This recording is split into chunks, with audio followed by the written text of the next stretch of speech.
बच्चों नमस्कार। कैसे हैं आप सब? आशा करता हूं आप कुशलतापूर्वक होंगे। आज मैं फिर से प्रस्तुत हूं आपका एक और वीडियो लेकर के। आज का जो हमारा उप विषय है वो है समास। समास हिंदी व्याकरण का बहुत ही महत्वपूर्ण विषय है। आपकी कक्षा की ही बात नहीं है। आप कभी भी कोई जब प्रतियोगिता परीक्षा देने जाएंगे तो समास से संबंधित प्रश्न जरूर पूछे जाते हैं। आइए हम समास के बारे में जानकारी प्राप्त करते हैं। जैसा कि हम देख रहे हैं, समास दो शब्दों से मिलकर बना है, सम जमा आश। सम यहां उपसर्ग है, आस मूल शब्द है। अगर हम सम का अर्थ देखें तो सम का अर्थ है समान रूप से, और आश का अर्थ है समीप या नजदीक। इस प्रकार हम कह सकते हैं कि समान रूप से या परस्पर संबंध रखने वाले कुछ शब्दों को हम नजदीक लेकर आते हैं। उनकी सारे जो विभक्ति चिन्ह हैं उनको हम हटा देते हैं। इस प्रकार हम कह सकते हैं कि जो समास का शाब्दिक अर्थ है वो है संक्षेप या छोटा करना। सारी विभक्ति चिन्ह जब हट जाते हैं तो शब्द छोटा हो जाता है, संक्षेप में हो जाता है, सुंदर लगता है। जैसे कि एक शब्द आपने देखा होगा, रसोई के लिए घर। हम कहते हैं रसोई घर। इतना बड़ा आप देखिए, रसोई के लिए घर, और संक्षेप रूप है रसोई घर। कितना सुंदर ये लगता है।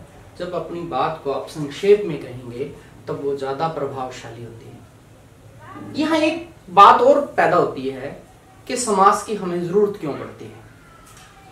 बेटा, संधि और समास से नए शब्द बनते हैं और भाषा विस्तृत भी होती है, भाषा विकास करती है, भाषा का शब्द भंडार बढ़ता है, जिसको हम अंग्रेजी में कहते हैं वर्ड वोकैबुलरी। तो इस प्रकार हमें समास की बहुत आवश्यकता होती है। अगर हम परिभाषा की बात करें, आइए समास की परिभाषा देखते हैं। समास का अर्थ है संक्षिप्त करना, योग, मेल। दो या दो से अधिक शब्दों से मिलकर बना संक्षिप्त शब्द समास है। या हम कह सकते हैं दो या दो से अधिक शब्दों के मेल को समास कहते हैं। हम एक नए शब्द की रचना करते हैं, यह नया शब्द ही समास है। या परस्पर संबंध रखने वाले दो या दो से अधिक शब्दों से बने मेल को, स्वतंत्र शब्द को समास कहते हैं। जैसे जन्म से लेकर आजन्म, शक्ति के अनुसार, यथाशक्ति, धर्म का ग्रंथ, धर्म ग्रंथ, कमल के समान नयन, कमल नयन, दो पहरों का समाहार, दोपहर, असफल, अन्न जल, अन्न और जल, हार जीत, हार और जीत। ये सभी समास के उदाहरण हैं। अगर समास के भेदों की हम बात करें, जैसा कि आप देख रहे हैं, समास के 6 भेद हैं।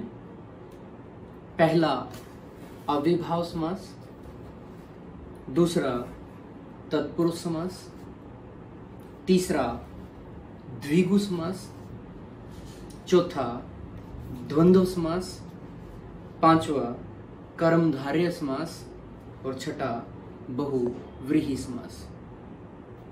तो पहला जो भेद है हमारा समास का, वो भेद है अव्ययभाव समास। जिस समास में पहला पद प्रधान हो उस समास को अव्ययभाव समास कहते हैं। पहला पद अव्यय होता है और वही प्रधान है, वही मुख्य है। अगर हम बात करें अव्ययभाव समास की, यथाशक्ति, शक्ति के अनुसार, दो पद हैं, यथा और शक्ति। लेकिन हम इस वक्त शक्ति की बात नहीं कर रहे हैं। यथाशक्ति, जितनी शक्ति है शक्ति के अनुसार। भर पेट, पेट भर के, दो पद हैं, भर और पेट। हम पेट की बात नहीं कर रहे हैं कि पेट कैसा है, पेट बड़ा है, पेट छोटा है। भर पेट, हम भर की बात कर रहे हैं। पहला पद प्रधान है कि पेट भर के। बेखटके, हम खटके की बात ही नहीं कर रहे, बेखटके यानी खटका तो है ही नहीं, बिना खटके के। आजन्म, जन्म से लेकर, हम जन्म की बात नहीं कर रहे हैं, आ महत्वपूर्ण है। और इस प्रकार यथा, आ, अनु, भर, बे आदि ये सब अव्यय हैं। और अव्यय समास में, अव्ययभाव समास में पहला पद एक अव्यय होता है। दूसरे, अगर हम भेद की बात करें, प्रकार की बात करें, तो वो है तत्पुरुष समास। तत्पुरुष में तत् का अर्थ है वह, पुरुष का अर्थ है आदमी। इस प्रकार शाब्दिक अर्थ से ही हमें पता चलता है कि तत्पुरुष समास में दूसरा पद प्रधान होता है। उदाहरण देखिए, हम कहते हैं राजपुरुष, पहला पद है राज, दूसरा पद है पुरुष। हम राज की बात कर ही नहीं रहे, राजा की हम बात कर ही नहीं रहे। राजा कैसा है, अच्छा है राजा, बुरा है राजा। हम पुरुष की बात कर रहे हैं, राजपुरुष, राजा का पुरुष। राजा का पुरुष कैसा है? मूर्तिकार, पहला पद है मूर्ति, दूसरा पद है कार। परंतु हम मूर्ति की बात ही नहीं कर रहे हैं, पहले पद की हम बात नहीं कर रहे हैं। पहला पद महत्वपूर्ण नहीं है, मुखिया नहीं है। हम कार की बात कर रहे हैं, मूर्ति बनाने वाला। इसी प्रकार सूर रचित, हम पहले पद की बात नहीं कर रहे हैं जो सूर है, सूरदास जी नहीं, हम सूरदास जी के बारे में बात नहीं कर रहे हैं। क्या वो नेत्रहीन थे, कैसे थे, उनकी रचनाएं। हम कर रहे हैं सूर रचित, सूरदास जी द्वारा रचित। जैसे हम भ्रमर गीत पढ़ते हैं, तो ये है हमारा तत्पुरुष समास। तीसरे भेद की, समास के तीसरे भेद की, तीसरे प्रकार की अगर हम बात करें तो वो है द्वंद्व समास।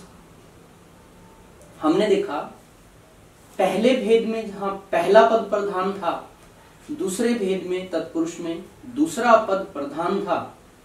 तीसरे भेद द्वंद्व समास में दोनों ही पद प्रधान है, दोनों ही महत्वपूर्ण है। और विग्रह करने पर, जब हम समास का विग्रह करते हैं, समस्त पद का विग्रह करते हैं, तो और, या, एवं, अथवा आदि योजक शब्द लगते हैं।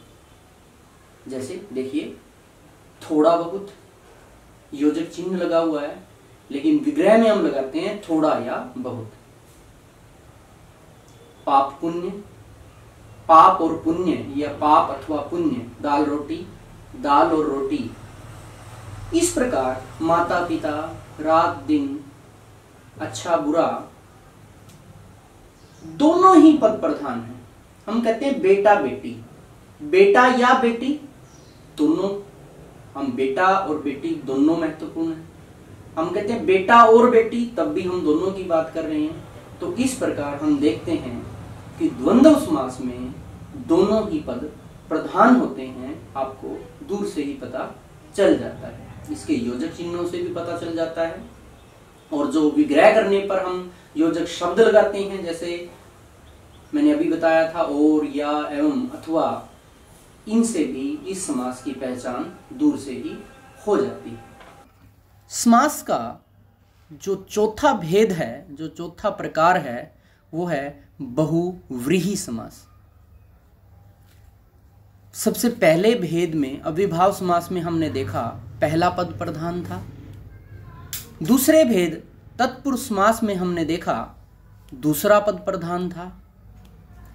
तीसरे भेद द्वंद्व समास में हमने देखा दोनों ही पद प्रधान थे।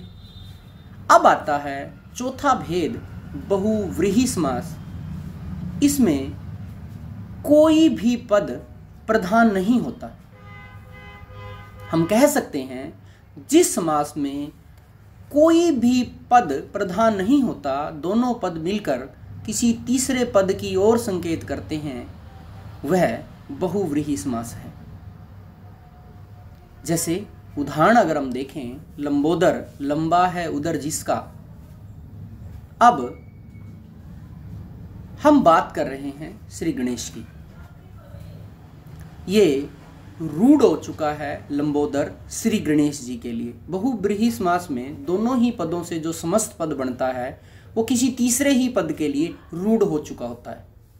दशानन की अगर हम बात करें, दश है आनंद जिसके, ना दस से संबंध है पहले पद से, ना आनंद मुख से संबंध है, ना हम दस की बात कर रहे, ना हम मुंह की बात कर रहे हैं, हम तो किसी तीसरे ही पद की बात कर रहे हैं, अर्थात रावण।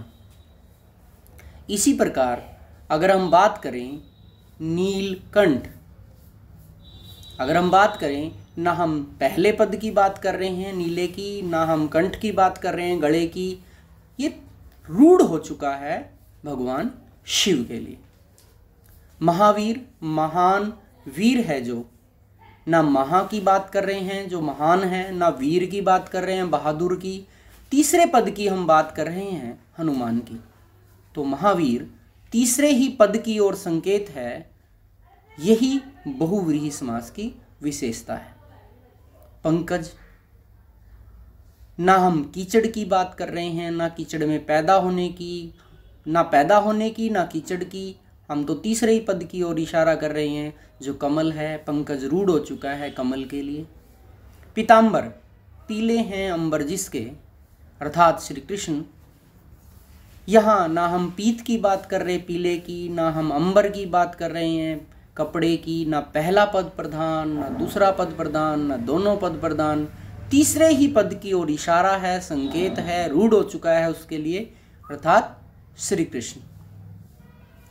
यहाँ एक सवाल और पैदा होता है कि जैसे हम समास का विग्रह करते हैं उसके आधार पर भी समास वो बन जाता है। अगर पीतांबर शब्द की हम बात करें, अगर हम इसका विग्रह इस प्रकार से करते हैं, पीत है जो अंबर, फिर ये दूसरा ही समास हो जाएगा, ये कर्मधारय समास हो जाएगा, वो हम आगे करेंगे।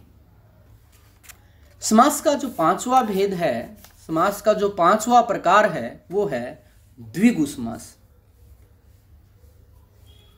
अगर जब मैं बच्चों को पढ़ाता हूँ तो मैं 4 भेद पहले करवाता हूँ, जिसमें पहला पद प्रधान, फिर दूसरा पद प्रधान, फिर दोनों पद प्रधान, फिर कोई भी पद प्रधान नहीं है। चारों विशेषताएं अलग हो गई।